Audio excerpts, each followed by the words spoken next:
Kegyelem nékünk és békesség Istentől, ami mennyei atyánktól, és az ő szent fiától, ami Urunk Jézus Krisztustól. Ámen. Szeretettel köszöntöm a kedves testvéreket ezen a mai vasárnapi istentiszteleten.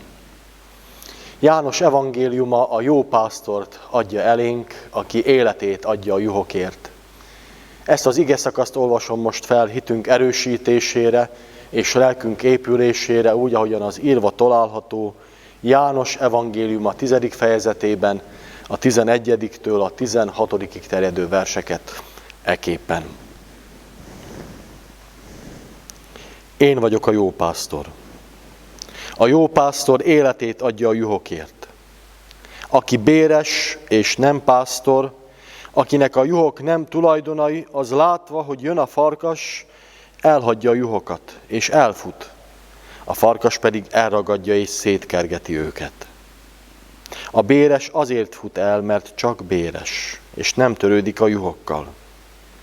Én vagyok a jó pásztor, én ismerem az enyémet, és az enyém ismernek engem.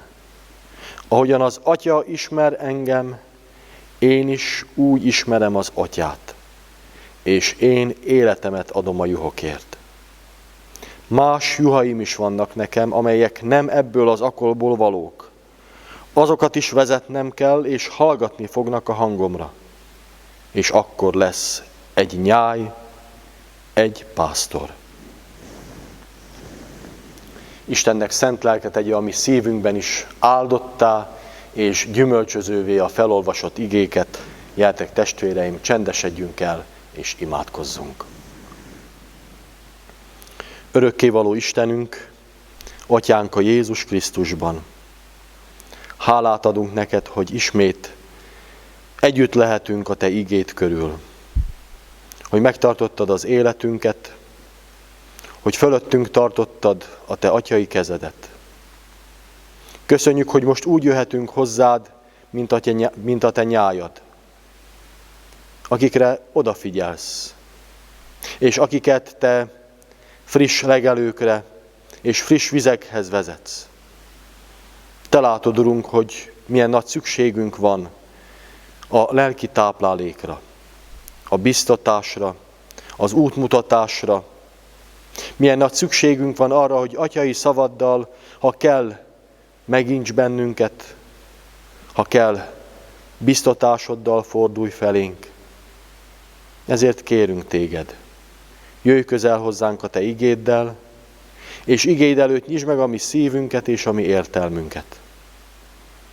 Köszönjük neked, hogy úgy, mint ahogy az eső megöntözi a száraz földet, a te lelked által így akarod megöntözni a mi száraz lelkünket is, a mi reménységre és hitre váró életünket is. Kérünk téged, a te szent fiadért, hallgass meg a mi imádságunkat. Ámen. Énekeljük, kedves testvéreim, az ige hirdetésére és hallgatására készülve a 23. Zsoltárt. A 23. Zsoltárnak mind a 3 versét énekeljük. Az első vers így kezdődik: az Úr én nékem őriző pásztorom.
Isten igét olvasom, testvéreim, úgy, amint az írva található Ezékiel próféta könyvében, a 34. fejezetnek válogatott verseiben. A megnevezett helyen így szól hozzánk Isten igéje. Így szólt hozzám az Úr igéje: emberfia, prófétálj Izrael pásztorairól, prófétálj és mondd meg a pásztoroknak. Így szól az én Uram, az Úr. Jaj, Izrael pásztorainak, akik magukat legeltették, hát nem a nyájat kell legeltetniük a pásztoroknak?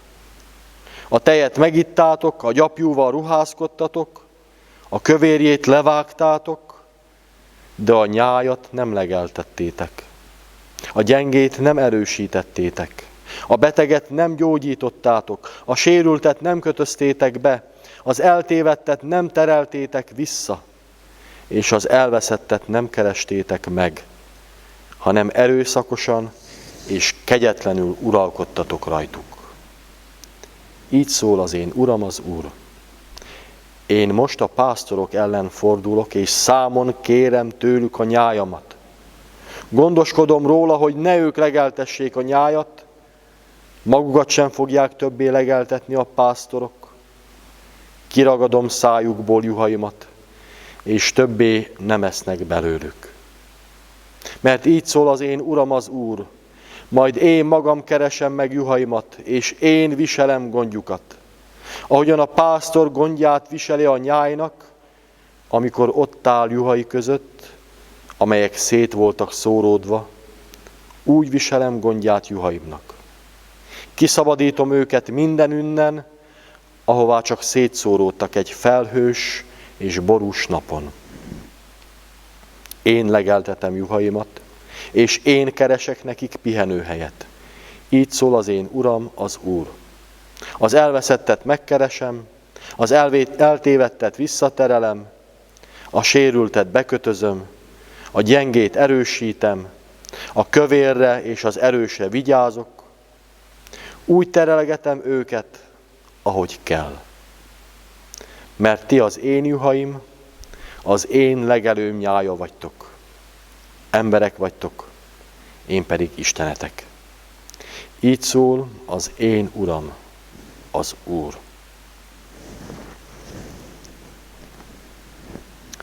Kedves testvéreim, a római katakombák első sorban azért épültek, hogy ott a római polgárok temetkezési helyét biztosítsák. Majd később a katakombák a zsidók és a keresztények számára menedéket jelentettek. Hiszen 313-ig üldözték a keresztényeket Rómában, és ilyen katakombákban tudták megtartani az istentiszteleteket, ilyen katakombákban tudtak meghúzódni az üldözés elől. És ezeken a helyeken a hitüket képekben is kifejezték. A katakombák falára képeket is rajzoltak, vagy festettek. Így az egyik legrégebbi keresztény kép az egyik katakomba falán található, amely Jézust, mint jó pásztort ábrázolja. Ennek a jó pásztornak a nyakában kos van, mellette pedig bárányok vannak. A jó pásztor képe. A pásztor képét állítja elénk, testvéreim, a mai ige is, amelyet Ezékiel próféta könyvéből olvastam föl. De itt nem csak egy képet látunk Ezékiel szavai alapján, nem csak a jó pásztornak a képe rajzolódik ki, hanem úgy is mondhatnánk, hogy kirajzolódik előttünk a rossz pásztornak a képe, és mellette a jó pásztor képe is. Nézzük meg, hogy a próféta hogyan rajzolja ki előttünk először a rossz pásztor képét, majd pedig nézzük meg, hogy a próféta szavai hogyan mutatják meg nekünk a jó pásztort. Hát nem a nyájat kell legeltetniük a pásztoroknak? Mintha egy ítéletes számonkérés hangozna el ebben a kérdésben. Az Ószövetség nyelvén a pásztor róé kifejezéssel van leírva.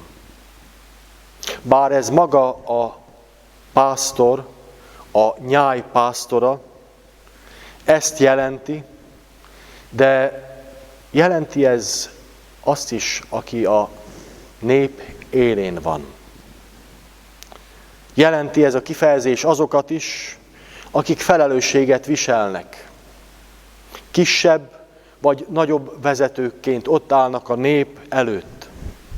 Lehet az a király is, lehet ez az uralkodó is, lehetnek ezek a főpapok is, mindazok, akik hatalommal bírnak és úgy állnak a vezetettek előtt. Mindazokra vonatkozik tehát ez a számonkérés, akiknek az lett volna a feladatuk, hogy a rábízottakat vezessék, hogy róluk gondot viseljenek, vagy a mai kifejezéssel élve, hogy legeltessék a nyájat. Hát nem a nyájat kell legeltetniük a pásztoroknak. És ebben a számonkérésben Ezékiel kétféle bűnt sorol föl a vezetőkkel, az ilyen értelembe vett pásztorokkal szemben. Először azt, hogy csak magukat legeltetik. A tejet megittátok, a gyapjúval ruházkodtatok, a kövérjét levágtátok. A másik bűnük pedig az, hogy a nyájjal nem törődtek. Azaz visszaéltek a hatalmukkal. Erőszakosan és kegyetlenül uralkodtak. És mennyi sok seb, fájdalom és jájkiáltás lett ennek a következménye. Egy olyan időszakra is gondolhatunk, amely a királyokhoz kapcsolódik. Már Salamon király is nagy terheket rótt ki az ő népének az életében, és amikor az ő fia következett a trónuson, akkor hozzáfordult a nép, és azt kérte, könnyebbíts a terhen, mert nehéz igát rakott ránk apád. És miután fia Roboám tanácskozott a fiatal tanácsadóival, úgy döntött, hogy még nehezebb terheket ró ki. És ezt mondta, az én kisujjam vastagabb apám derekánál is. És ha apám ostorral tanított titeket, én szeges korbáccsal foglak tanítani. Ha apám nehéz terheket, nehéz igát adott rátok, én még nehezebb igát rakok rátok. Visszaélt a hatalmával, nem a nyáj legeltetésére fordította az erejét, hanem a saját gazdagodására. És az lett a következménye, hogy az ország szétesett északi és déli részre.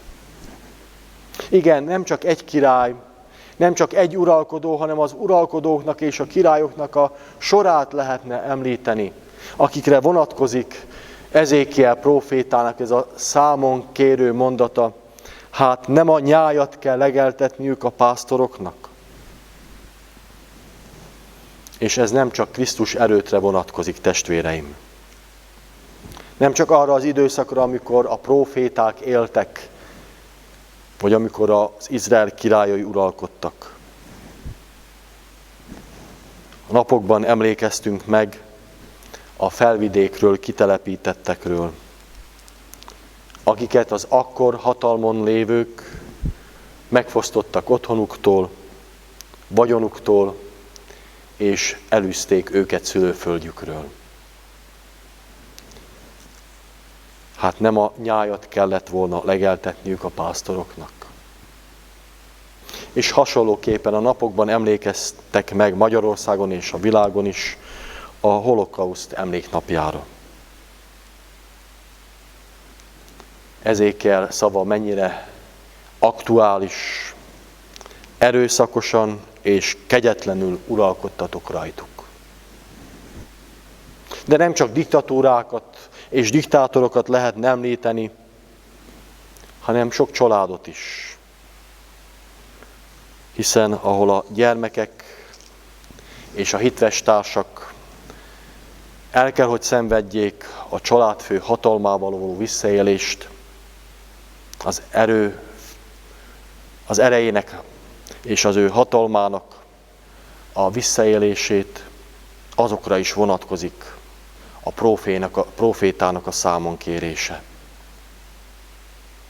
Mennyi ártatlan gyermek, mennyi becsületes ember, és munkáját hűségesen végző lett áldozata azoknak, akik nem a nyájért munkálkodtak, hanem a nyáj ellen fordultak. És ennek az lett a következménye, hogy a nyáj szétszóródott. Igen, testvéreim, az első képen, amelyet Ezékiel lefest az ő igéjén keresztül a rossz pásztor vagy a rossz pásztorokról, egy ilyen hatalmával visszaélő vezetőt láthatunk, vezetőket és szétszóródott nyájat. Szétszóródtak egy felhős, borús napon, mondja a próféta. És gondolhatunk itt egy konkrét dátumra is. Krisztus előtt 587-re, amikor a népet kitelepítették Babilonba, elhurcolták őket. A hatalommal való visszaélésnek ilyen katasztrofális következménye lett. Maga a próféta Ezékiel is fogságban volt. A fogságban kapta az elhivatását, maga mondja, a káldeusok földjén voltam, amikor Isten elhívott a Kébár folyó mellett. És jól tudta, milyen nehéz ilyen helyzetben élni. Távol a templomtól, távol az otthontól, távol az istentisztelet helyszínétől, távol Jeruzsálemtől. És azt is jól tudta, hogy milyen nagy szükség van az így szétszóródott népének az életében, a szétszóródott nyájnak az életében a jó pásztorra.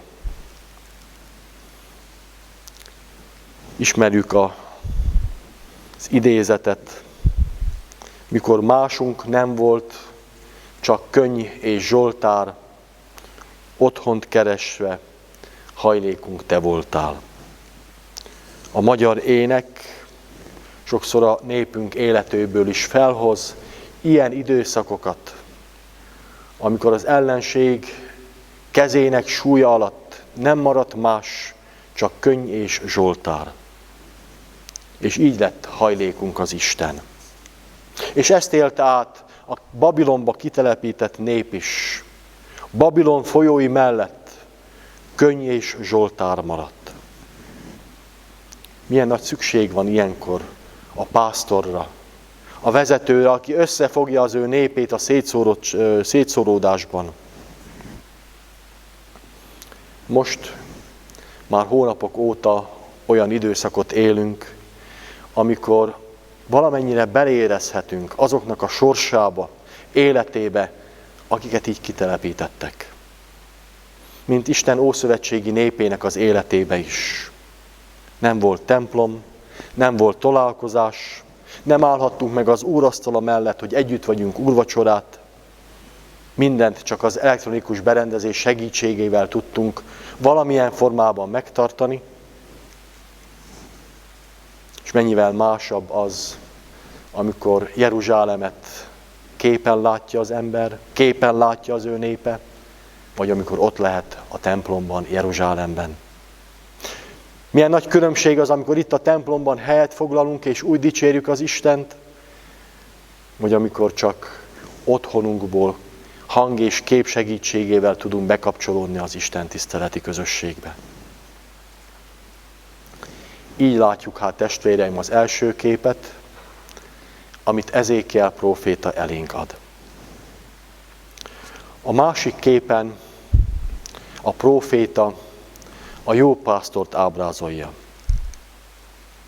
Azt mondja a jó pásztorról, Isten megszólal, az én Uram az Úr szól, és azt mondja, én vagyok az, aki majd összegyűjtöm az én népemet. Én fogok majd gondot viselni róluk. Én fogom majd az elveszettet visszaterelni, az eltévedtet hazavezetni. Én fogom majd a sérültet bekötözni. Én fogom majd a beteget gyógyítani. Én fogom majd a kövért is legeltetni, az erőset is vezetni. Én, mondja az Isten. Ő a jó pásztor az ószövetségi kép alapján. És amikor felsorolja, hogy milyen sok mindent fog majd tenni jó pásztorként ott a nyájak között, akkor azt mondja, úgy, ahogy szükségük van rá. Pontosan tudja, hogy kinek mire van szüksége. Úgy fogja őket vezetni, ahogyan vezetni kell. Mindenkinek azt, amire szüksége van. Ami azt jelenti, hogy nem csak egy általános rendelkezéssel vezeti az ő nyáját. Isten népét nem egy általánosan érvényes törvénnyel vezeti, amit mindenkinek be kell tartani. Nem csak a 10 parancsolatot hirdeti meg, nem csak egy keresztény általános rendelkezéseket állít elénk, hanem mindenkinek személyre szóróan vezetést ad. Személyesen gondoskodik. Tudja, kinek mire van szüksége. Mert más kellett a hazatérő, tékozló fiúnak, és másra volt a szüksége az otthon lévő nagyobbik testvérnek is. És az apa jól tudta, hogy mit mondjon a tékozlónak, és mit mondjon az idősebbik testvérnek. Nekik erre volt szükségük. A gyengének is másra van szüksége, és az erősnek is. Úgy legeltetem őket, ahogyan kell. Jézus magához hívja a gyermekeket, megérinti őket és megáldja őket, az okoskodó tanítványokat pedig megfeddi. Isten az ő lelke által személyesen mondja meg mindenkinek mindazt, amire szüksége van. Ez a jó pásztor.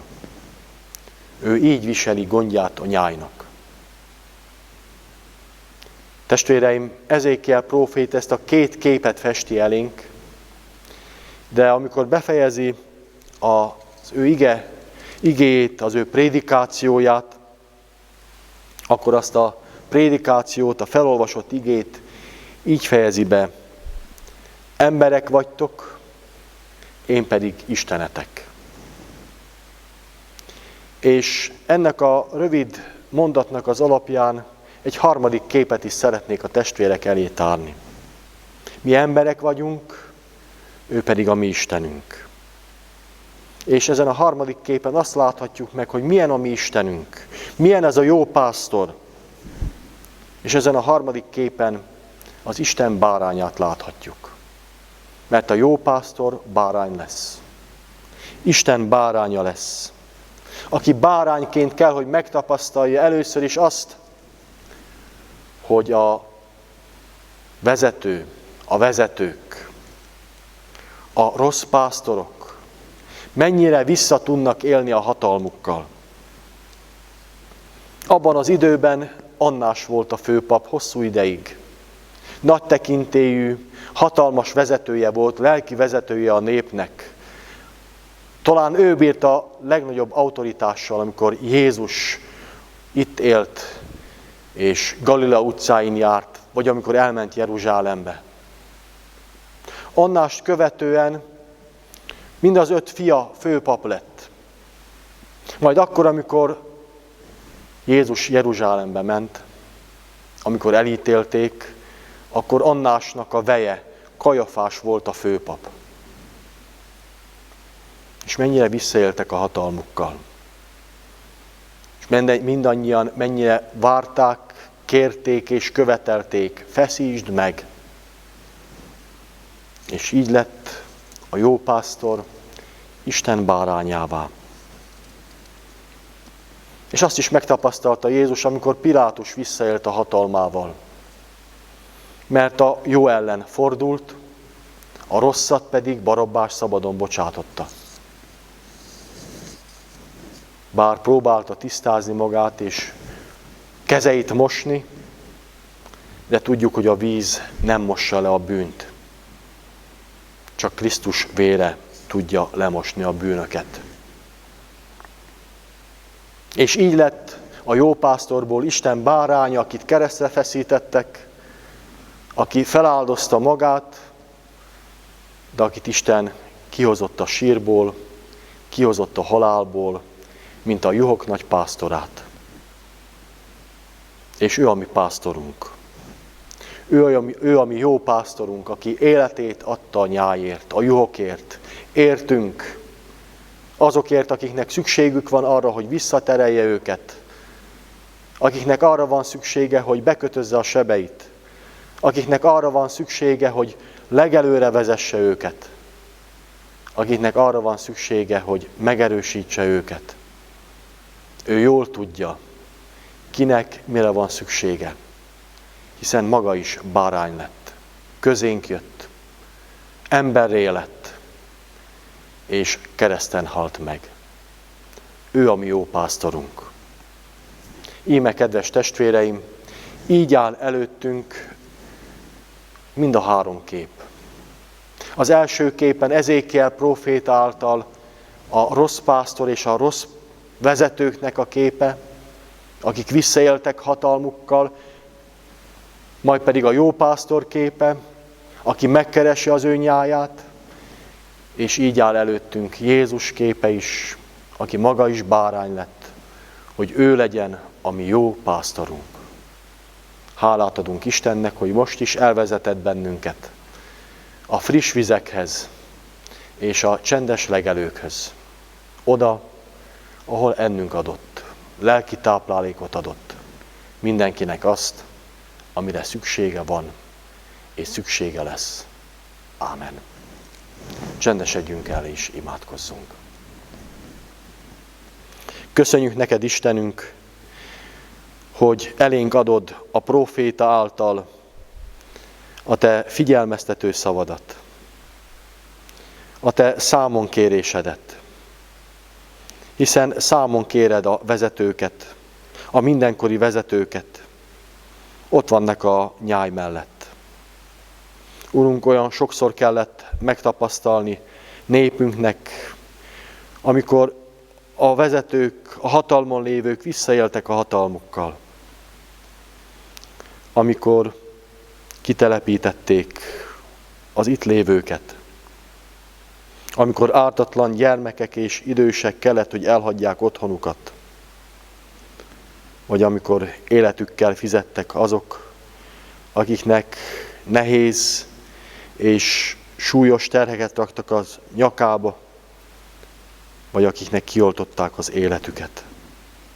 Urunk, te látod, milyen sok nyomorúság, milyen sok próbatétel volt már a sorsunk. És milyen sokszor igazságként áll előttünk ez a rövid mondat. Nem volt másunk, csak Könnyés Zsoltár. De köszönjük, Istenünk, azt, amikor a vezetők odafigyelnek a nép életére. Amikor bekötözik a sebeket a kórházakban, a betegek a betegágy mellett, amikor figyelnek az elesetre, amikor segítik a gyengét. Köszönjük, Istenünk, hogy most nem kell ilyen próbatételt átélnünk,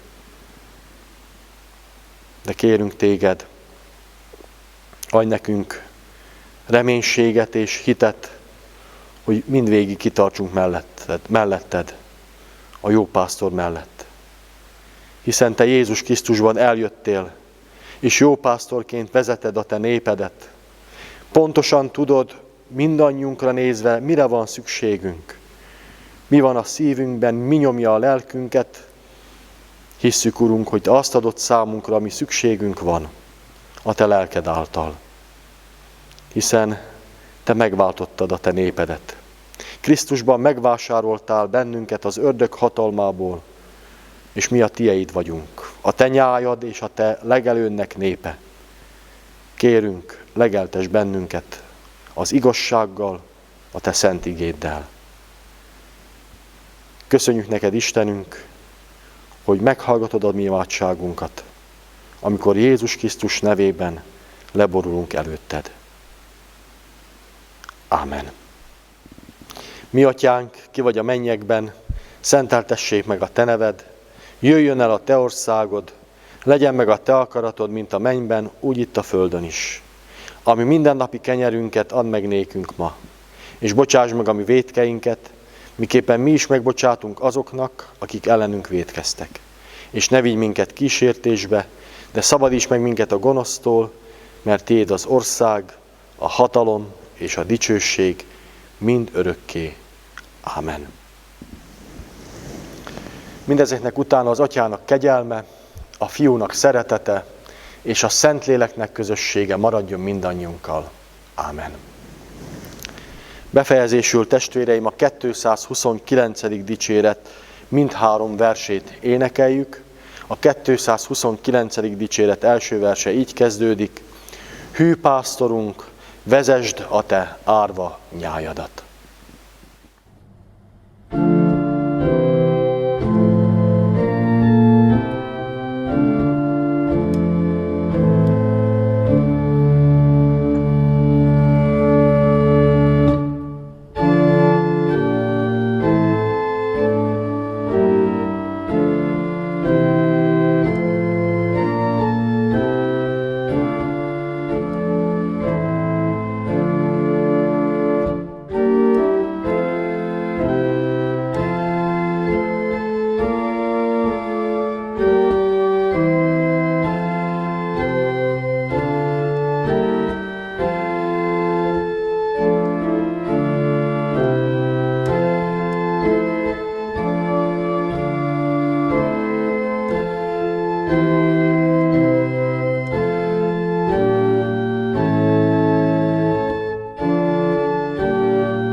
Örömmel hirdetem a testvéreknek, hogy a kormány járványügyi rendelkezései alapján holnaptól kezdve már megkezdődhetnek a templomi istentiszteletek.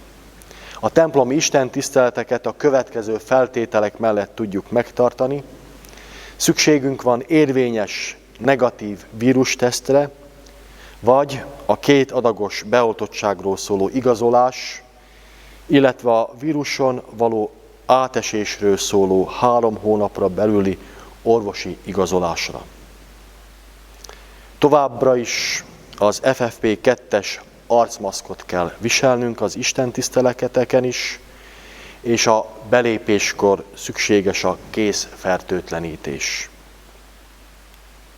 Az igazolások valamelyikének megléte becsületbeli tényként kezelendő, ugyanakkor mindenki, aki az istentiszteletre eljön, szükséges, hogy nála legyen az igazolás, hogyha hatósági ellenőrzés jelenne meg, akkor az bármikor bemutatható legyen. Ennek megfelelően hirdetem a testvéreknek, hogy a jövő héten szerdán este 18 órai kezdettel tartunk istentiszteletet, vasárnap a rendes időben fél 11-kor, illetve ugyancsak vasárnap este 18 órai kezdettel tartunk istentiszteletet. Mivel az előírások azt is meghatározzák, hogy egy személyre 15 négyzetmétert kell számolnunk, ezért a templomban maximum 25 személy vehet részt az istentiszteleten. Ezért a vasárnap délelőtti istentiszteletet úgy, mint eddig is előre feljátsszuk, és a YouTube csatornán keresztül a megszokott időpontban fél 11-kor megtekinthető lesz. Továbbá hirdetem a testvéreknek, hogy óvodánkba, a Kassai Magyar Református Óvodába május első hetén lesz a beiratkozás. Szeretettel várjuk a szülőket, a nagyszülőket, mindazokat, akik gyermekeiket és unokáikat óvodánkba szeretnék beiratni. Isten legyen továbbra is gyülekezetünknek jó pásztora. Áldás, békesség!